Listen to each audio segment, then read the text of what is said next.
할렐루야. 한번 고백합시다. 위기 돌파의 출구 전략. 위기 돌파의 출구 전략. 우리 보통 어떤 어려운 상황이 있으면 출구 전략이라는 말을 사용하죠.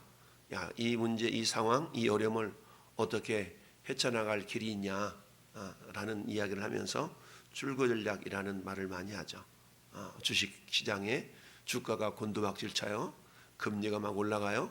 이런 상황 가운데 기업들에게는 굉장히 어려움이 있겠죠. 그런 상황 가운데서도 분명히 전후사방 다 막혀 있어도 하늘은 열렸다라는 우리 말이 있는 것처럼 분명히 인간의 수는 10손가락을 꼽겠지만 그러나 하나님의 수는 모래보다 많다라는 말씀을 기억하면서 우리가 그런 상황일수록 더욱더 하나님의 수를 기대할 수 있어야 된다. 여러분, 우리가 어제 묵상해 보았던 1절부터 8절까지 상황 굉장히 고무적이고 희망적인 그런 메시지였어요. 끝날에 라고 시작하면서 그리고 그날에 이렇게 주께서 6절 말씀에도 여호와께서 말씀하시되 그날에는 내가 저는 자를 모으며 쫓겨난 자와 내가 환난 받게 한 자를 모아 이렇게 회복시키신 회복에 대한 메시지를 말씀하고 있는데, 그렇다면 오늘 본문은 그 결과에 대한 이야기를 이렇게 쭉 말씀을 해야 되는데 그렇지 않은 것으로 봅니다. 9절 이제 내가 어찌하여 부르짖느냐 너희 중에 왕이 없어졌고 내 모사가 죽었으므로 내가 해산하는 여인처럼 고통하며 아니냐.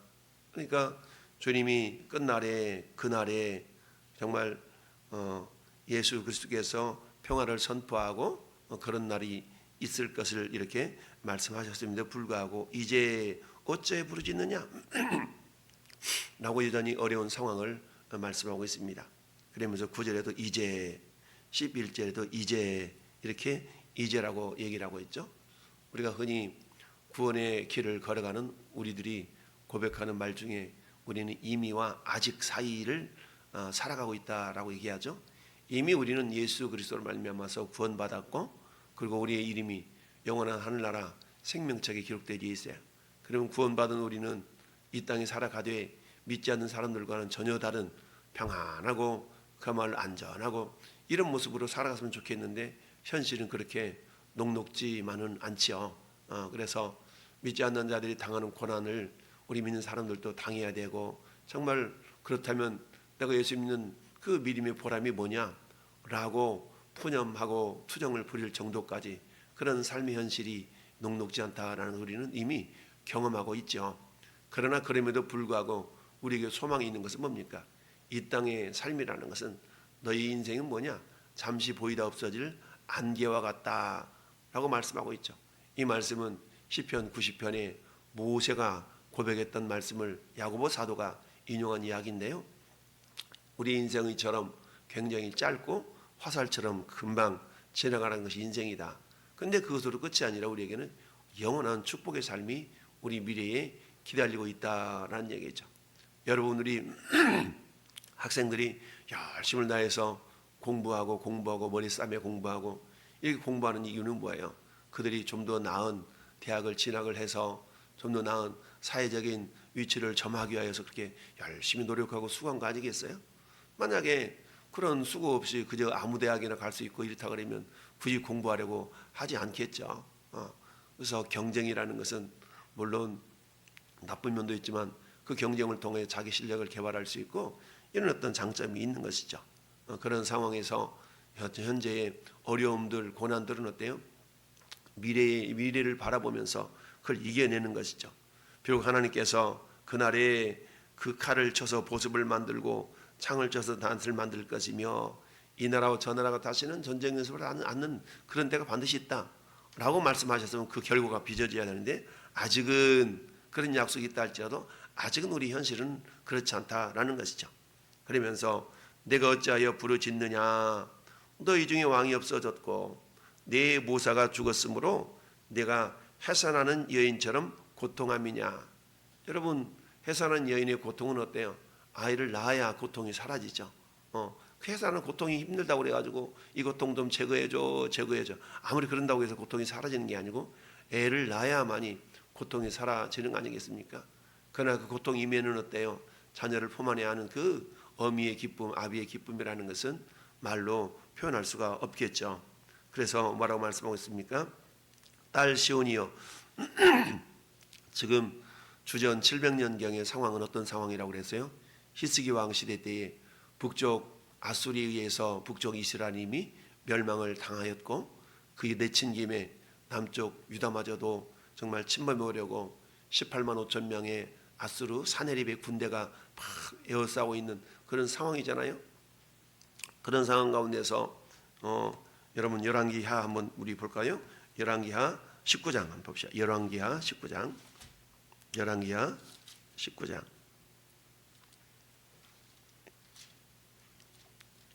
자, 지금 사네립이 쳐들어와 가지고 지금 예루살렘을 에워싸고 있는 상황이에요. 1절. 19장 1절. 히스기야 왕이 듣고 그 옷을 찢고 굵은 배를 두르고 여호와의 전에 들어가서 왕궁의 책임자인 엘리야김과 서기관 셈나와 제사장 중 장로들에게 굵은 배를 둘러서 아모스의 아들 선지자 이사야에게로 보내매. 3절 시작. 그들이 이사야에게 이르되 히스기야의 말씀이 오늘은 환난과 징벌과 모욕의 날이라 아이를 낳을 때가 되었으나 해산할 힘이 없도다. 해산할 힘이 없어. 아이를 낳아야 되는 해산할 힘이 없어. 그럼 어때요? 산파들이 좀 힘줘 그리면서 애를 낳게 하잖아요. 결국 애를 낳으면 응애 하고 태어나면 그 해산할 힘이 없었던 그 힘을 겨우 정말 사력을 다해서 힘을 주어서 애기가 태어나면 그 기쁨이라는 건 이루 말할 수가 없죠. 그러니까 지금 히스기야 왕에게 당하고 있는 북쪽 아수르 사네립 왕의 그런 침략은 어때요? 정말 굉장히 어려운 상황이라는 얘기죠. 이런 상황을 이제 어때요? 야, 하나님만이 이것을 도울 길이 하나님밖에 없다라고 하면서 히스기야 왕이 결국 하나님께로 그 얼굴을 향하고 기도하는 모습이죠. 그리고는 어때요? 이사야 선지자에게 중보 기도를 요청하잖아요. 이사야 선지자에게. 야, 그랬더니 이사야가 6절에 한번 볼까요? 이사야가 그들에게 이르되 너희는 너희 주에게 이렇게 말하라. 여호와의 말씀이 너는 아수르 왕의 신복에게 들은 바를 모욕하는 말 때문에 뭐하지 말아라? 두려워하지 말아라. 두려워하지 말아라. 주님의 위로의 메시지죠. 결국 주께서 어떻게 승리케 하셨어요? 상면 넘겨보니까 35절에 이 밤에 여호와의 사자가 나와서 아수르 진영에서 군사 18만 5천 명을 친지라. 아침에 일찍 일어나 보니 다 송장이 되었더라. 아멘. 그러니까 하나님이 보호하시기로 작정한 그 남유다를 하나님께서 어떻게 보호하셔요? 현실 상황은 그들이 쳐들어온 거잖아요. 쳐들어왔고 정말 사방으로 에워싸움을 당해서 너무 힘든 상황이잖아요. 그게 마치 애를 낳아야 되는데 해산할 힘이 없는 것 같은 그런 상황의 모습이 지금 남유다의 모습이었던 거예요. 그럼에도 불구하고 어때요? 절망하고 낙심한 것이 아니라 얼굴을 하나님께로 향하고 이사야 선지자에게 중보기도를 요청하고 그런 가운데 하나님의 응답이 있었는데 그들 때문에 두려워하지 말아라 라고 하면서 결국 하나님께서는 천사들을 동원해서 18만 5천 명을 하루아침에 다 물리쳐 주시는 그런 은혜를 베풀어 주신 줄 믿습니다. 자, 마찬가지 오늘 다시 보니까 본문으로 돌아와서 10절에 딸 시온이여 해산하는 여인처럼 힘들여 말아 나을지어다. 그렇죠? 나을지어다. 지금 해산할 힘이 없는 것 같은 그런 상황인 거예요. 그럼에도 불구하고 주님 뭐라 말씀하세요? 나으라는 얘기죠. 우리는 흔히 편법, 지름길이라는 말을 사용합니다. 어려움, 고난이 있으면 어때요? 고난을 빨리 헤쳐나가고 싶어. 그렇지만 어때요? 우리가 흔히 그런 비유를 말씀하죠. 나방이 누에꽃이에서 이제 깨서 누에가 나방이 되려고 막 헤쳐나오려고 그러는데 가만히 보니까 너무 힘들게 나오니까 가위가지 싹둑 잘라줬다는 거 아니겠어요? 뚜껑을. 그랬더니 그 나방이 나와서 허우적거리다 그냥 죽고 말더라는 거죠. 그 나방은 어때요? 누에꽃을 막 헤쳐서 나와야 되는 그런 힘든 일을 겪어야만이 나중에 그 나방이 알을 낳을 수 있는 그런 힘이 된다는 거예요. 근데 나오는 모습이 힘들다고 싹둑 잘라줬더니 이게 나방이 나와서 알도 낳지 못하고 그냥 죽어버리더라는 거 아니겠어요? 그런 것처럼 딸 시온이여 해산하는 여인처럼 힘들여 나을지어다. 나으라는 얘기죠. 맞짱 써서 맞짱 떠서 싸워 이기라는 얘기죠. 왜냐? 이제 내가 성읍에서 나가서 들에 거주하며 또 바벨론까지 이르러 거기서 구원을 얻으리니, 이 구원 얻겠다는 약속이잖아요. 그런데 과정이 있다는 얘기입니다. 여러분, 현재 고난은 우리에게 임할 영광과 좋게 비교할 수 없도다라는 로마서 8장 18절 말씀이 있지 않습니까? 여호와께서 거기서 너를 내 원수들의 손에서 속량하여 내시리라. 이건 약속이잖아요. 근데 지금 현실은 어때요? 현실은 굉장히 어려운 현실이에요. 물론 1차적으로는 북쪽 아수르 사내립으로부터 당하는 위협의 모습이었어요. 근데 그 위험은 어땠어요? 아이를 낳을 힘이 없는 것과 같은 상황이에요. 근데 주님이 어때? 이사야 선지자를 통하여서 18만 5천 명을 일거의 천사들의 손을 통하여서 다 물리치신 그것을 우리는 알고 있어요. 근데 2차적으로는 어때요? 그 이후에 150여 년이 흐른 이후에 결국 남쪽 유다는 바벨론에게 멸망을 당하죠. 바벨론에게 멸망을 당해서 포로로 끌려갔어요. 그럼 포로로 끌려갔으면 끝이 아니라 주님 뭐라고 그래요? 그곳에서 속량하여 내시리라 라고 말씀하고 있어요. 그러면서 이제 많은 이방 사람들이 모여서 너를 치매 이르기를 시온이 더럽게 되며 그것을 우리 눈으로 바라보기를 원하노라. 니네 다 죽었어. 니네 다 죽었어. 말하면 그런 거야. 니네 다 죽었어. 다 죽었어. 막 이렇게 얘기하는 겁니다. 그러면서 그들이 여호와의 뜻을 알지 못하여 그 계획을 깨닫지 못한 것이라. 아수르 왕이 야, 이제 너희들 끝났어. 우리 18만 5천 명 보여? 너희는 다 죽었어. 이거 똑같은 거거든요. 그런 하나님은 어때요? 너희 그들을 두려워하지 말아라 라고 말하죠. 결국 사내립은 고향으로 가가지고 어때요? 자기 아들한테 죽임을 당하는 그런 반역을 당하는, 그래서 죽임을 당하고 말죠.